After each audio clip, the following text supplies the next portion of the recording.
What's going on? Welcome back to the channel. And RK1UP has done it again. They've found a way to get more of my money. Pre-orders went live earlier today for the Golden Tee cabinet that is the same size as the Pro Series XL. They're not really calling it an XL, but I'm going to call it an XL for the purposes of this video. And the price of $6.99 was actually a little bit better than I thought it was going to be. The ship date is later this month also, so we should get our hands on this thing pretty quick. And of course, the arcade games are great, but the number one reason I got this is really because of those sweet, sexy molded coin doors. Okay, maybe that's not the number one reason I got it, but the golf games are great, but they're all very similar.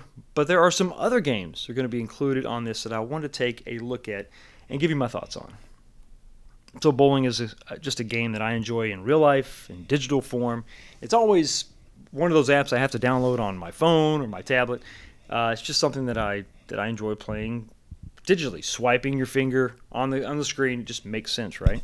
And this game is going to be no exception. I think it's going to provide a little bit of depth. I mean, you can see there's a lot of different options you can control on this cabinet. You're going to have access to your stats. You're going to be able to store, hopefully, you're going to be able to store locally a lot of your best games. And then, of course, with the Wi-Fi capabilities, you're going to be able to share those with the rest of the world, so they can see how bad I am at bowling. It's a really good game. I think it's in the same graphical style, or the technology is about equal to the other golf games we're going to get in this series. But you can see by some of this footage that it's maybe not the best looking game. I think it's still going to be fun. I think it's sort of stripped down and basic, which is what I think you have to have. This is sort of the bare minimum, right? The basic entry into 3D bowling games.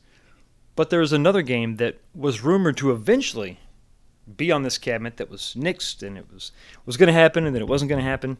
And I wanted to take a look at that to sort of compare and contrast. Now, the Silver Strike bowling is definitely, you can see, there's a big graphical bump here, and this would have been really, really fun. Maybe a little bit too much for the PCB they're going to include in this bad boy.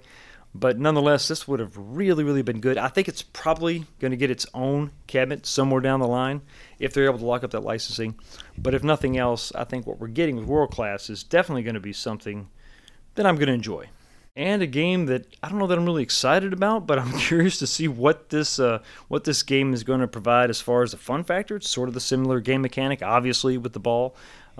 Shuffleboard is not something I've ever played ever, but this doesn't look bad. I think it's going to be basically the same mechanic, a little bit of variety when it comes to, you're not just knocking down pins. You're not trying to get that hole in one. You're trying to do whatever it is you do in shuffleboard. But one thing they have that really stands apart from the rest of the games is an announcer from Minnesota, I guess. Take a listen and tell me what you think. Boy, hey, that's a keeper. Oh, geez, slow down. So with commentary like that, I think it's going to make the game just a little more fun. But yeah, so I've got this on pre-order from RK1UP. Let's see how that goes. I usually go with Best Buy, but I thought, hey, let's give RK1UP a shot.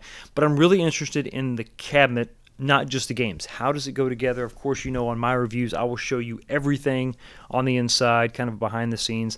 How does this thing fit together? I hope the construction is as sturdy as we've come to expect from them. I hope that these speakers that they're calling out are actually an indicator that there's better audio quality and not just the speakers themselves. Anyway, let me know in the comment section below what you think about all this, and if you got your hands on one of these as well, and I will see you next time.